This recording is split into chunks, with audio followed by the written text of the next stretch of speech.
Welcome, ladies and gentlemen, to Commodity TV, and the Precious Metal Summit is moving on. Now we want to talk about lithium, and we have Alex Henley here, the CEO of Lithium Universe Limited. Alex, welcome for the first time at Commodity TV. Oh, thanks for having me. It's a pleasure to be here. Yeah, thanks for taking the time, and thank God, a young gentleman. That's great. Yeah, we need the young generation in the mining business, We definitely. do, yeah. Lithium Universe, I mean, the name says it already. You are working with lithium, exploring, I guess. Yep. So please give a short overview on your company. No, thank you. Yeah, Lithium Universe, it's a new company. It's a fresh company.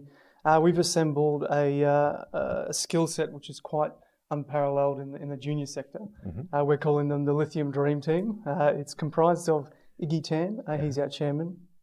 Now, Iggy started his time back in 1995, having commissioned the Greenbushes plant in WA.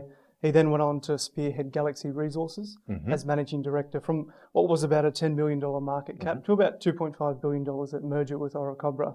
And most notably during that time, he built the first fully vertically integrated mine to refinery project, including the Mount Catlin spodumene mine in WA, then the Jiangsu lithium carbonate plant in China. So we've got a very, I suppose, extensive skill set. Also with Pat Scallon, who ran Greenbushes for 25 years as general manager, and Jingwan Liu, who's the international downstream expert. So we're production and process heavy, and we're currently operating and making our mark and committed to the Quebec region in Canada. So we've got one flagship project in Canada within the James Bay region, but we've also rolled out recently a Quebec lithium processing hub strategy, which talks to both downstream processes, being concentrating and refining. Oh, I think that's super important for the battery industry, and especially for the EV industry here in North America. So please give us a bit more details. So how does it work? Sure. When will you start then really with the, let's call it production? Yeah. Sure. No, absolutely. So the concentrator itself, what we're looking at the moment, we've engaged a company called Primero, who are what we think is the international concentrating experts. They've got a huge, extensive experience within WA and also working on the James Bay project for Allkem. Now, what we're doing is we're grabbing the Mount Catlin design, which Iggy built, and we're winterizing it and bringing it up to Quebec and provincial standards. Now, what this may look like is a run-of-mine offtake type arrangement, hub and spoke strategy, similar to the gold industry, and looking to partner with small mines, lithium resources, in and around the James Bay region, within around 150 to 200 kilometre radius. So it's a multi-purpose standalone concentrator, which will then feed our refinery. So we've just engaged Hatch Engineering, which I know Hatch, of course. Don't need a introduction. So they've partnered with us. They built the Jiangsu plant for us back in Galaxy days. So the plant will be the same style, again winterized and brought up to provincial standards. But this will be situated within the Montreal area.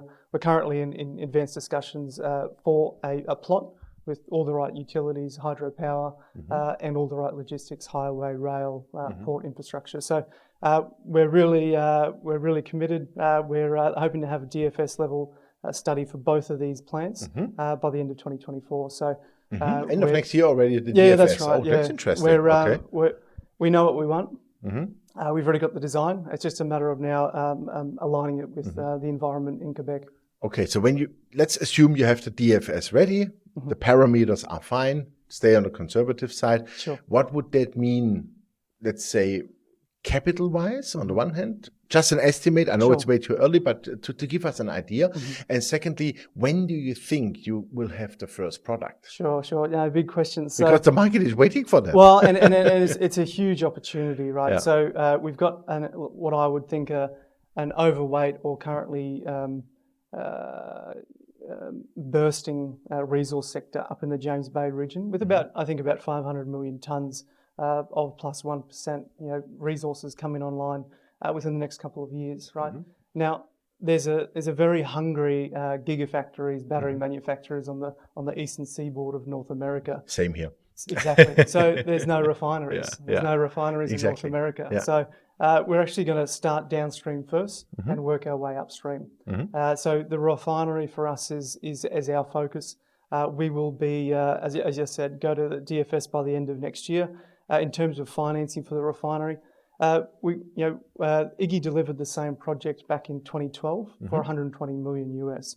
So maybe now it's 200. Possibly, from what we're seeing in peer estimates within the region, it's probably closer to $300 to $400 million for the 16,000 tonne per annum plant. Lithium carbonate focus versus hydroxide.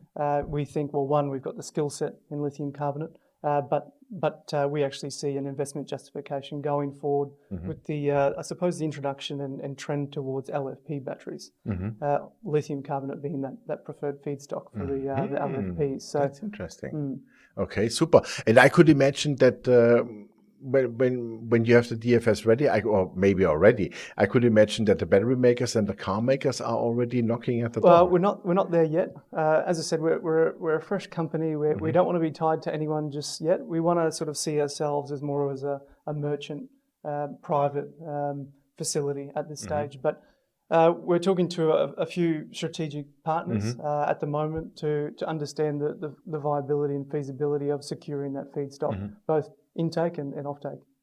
Okay, super. So that's Canada, fully understood. And I saw also on the map in Western Australia, or in Australia, you're also having projects. So what's going on there? Yeah, we've got a small project in WA.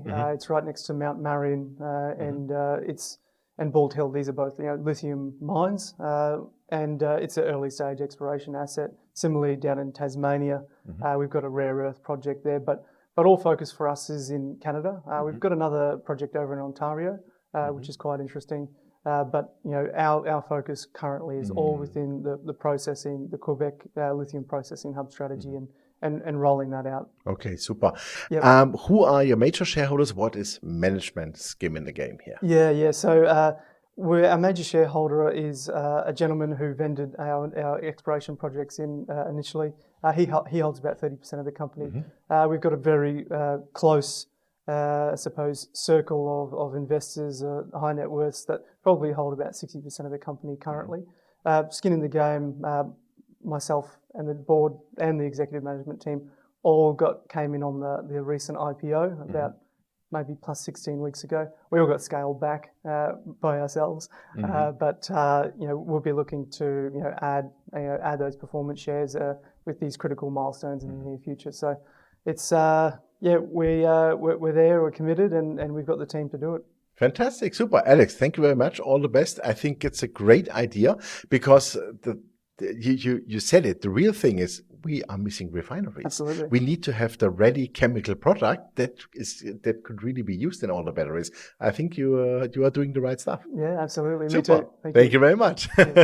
Yeah, ladies and gentlemen, it was Alex Hanley, the CEO of Lithium Universe. And to be honest, I think that's exactly the right stuff in the Lithium Universe to act like this, because we need refineries. We need companies who really have the technology to feed all those different kind of batteries. And as he said, also with the LFPs, that's exactly what is the future. And we need that not somewhere in the world, but we need it in Canada, in North America. We need it also in Europe. And I think the companies has a very, very interesting approach. So stay tuned, check it out. Thanks for watching us, and bye-bye from Switzerland.